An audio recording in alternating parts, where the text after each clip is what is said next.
হাসিনা আমলে বিচার বিভাগকে ন্যায় প্রতিষ্ঠার পথ থেকে সরিয়ে রাজনৈতিক উদ্দেশ্য পূরণে ব্যবহারের প্রমাণ মিলেছে।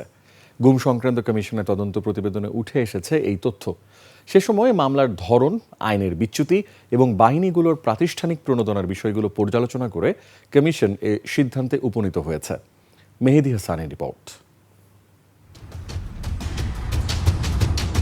গুম সংক্রান্ত তদন্ত কমিশন বিচার বিভাগকে কিভাবে ব্যবহার করা হয়েছে তারও বিস্তারিত তুলে ধরেছে। কমিশনের প্রতিবেদনের পঞ্চম অধ্যায়ে উল্লেখ আছে, আদালতকে সে সময় ন্যায় বিচার প্রতিষ্ঠার বদলে রাজনৈতিক ফায়দা হাসিলের মাধ্যম হিসেবে ব্যবহার করেছে সরকার। বিচারকদের কাছে গুম, নির্যাতন এবং জবানবন্দি দিতে বাধ্য করার কথা জানালেও কোনো প্রতিকার মেলেনি বলেও জানিয়েছে ভুক্তভোগীরা।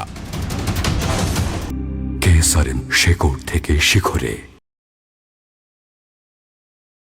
কমিশন বলছে, ভুক্তভোগীদের বর্ণনায় উঠে এসেছে কিভাবে তাদের ১৬৪ ধারায় জবানবন্দি দিতে বাধ্য করা হতো।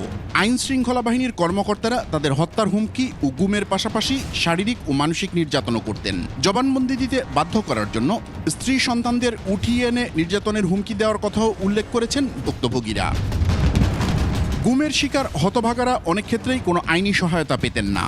একাধিক ভুক্তভোগীর বরাত দিয়ে কমিশনের তদন্ত প্রতিবেদনে উল্লেখ করা হয়েছে, আদালতে তাদের পক্ষে কথা বলার মতো কোনো আইনজীবী থাকতো না। ম্যাজিস্ট্রেটকে গুমের বিষয়টি খুলে বললেও আইন শৃঙ্খলা বাহিনীর কর্মকর্তারা মিথ্যা বলার অভিযোগ আনতেন। কেসারেন শেকড় থেকে শিখরে। পরে ম্যাজিস্ট্রেটও পুলিশের চাহিদা অনুযায়ী রিমান্ড মঞ্জুর করে দিতেন। আদালতে বিচারকদের অসহযোগিতা ও নিষ্ক্রিয়তার অভিযোগও করেছেন অনেক ভুক্তভোগী। কমিশনের জিজ্ঞাসাবাদে তারা জানিয়েছেন, বিচারকের সাথে একান্তে কথা বলার সুযোগ চাইলে সে সুযোগ দেয়া হয়নি। ১৬৪ ধারায় জবানবন্দি দিতে বাধ্য করার কথা জানালেও কোনো ব্যবস্থা নেয়নি আদালত। বিনা বিচারে দীর্ঘদিন আটক রাখার কথা জানানোর পরও রিমান্ড মঞ্জুর করেছেন বিচারক। মেহেদী হাসান, ২১ টেলিভিশন, ঢাকা।